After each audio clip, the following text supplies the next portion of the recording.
Venerable Pope Pius XII was elected Pope in 1939 and served till his death in 1958.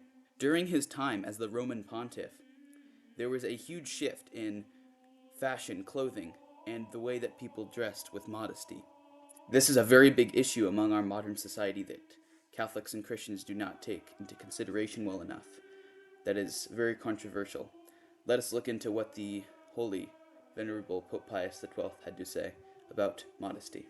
Pope Pius XII says, "The good of our soul is more important than that of our body, and we have to prefer the spiritual welfare of our neighbor to our bodily comforts. If a certain kind of dress constitutes a grave and proximate occasion of sin, and endangers the salvation of your soul and others, it is your duty to give it up." How many young girls there are who do not see any wrongdoing in following certain shameless styles like so many sheep.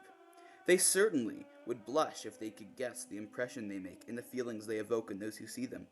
Do they not see the harm resulting from excess in certain gymnastic exercises and sports not suitable for virtuous girls?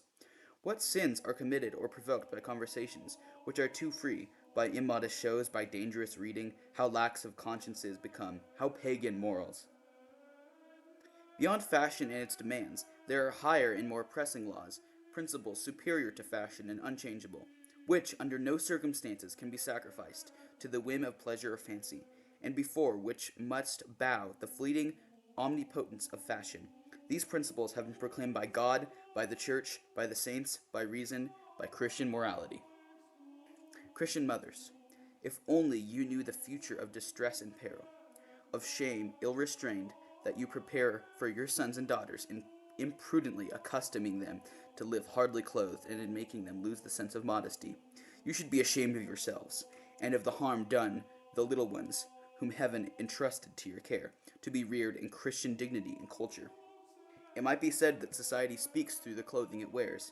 Through its clothing, it reveals its secret aspirations and uses it, at least in part, to build or destroy its future. These principles have been proclaimed by God, by the Church, by the saints, by Christian reason and morals. Below the knee, halfway down the arm, and 2 finger widths below the collarbone. Let us pray for the potential canonization of Pope Pius XII and contemplate the wisdom which he bestows upon us.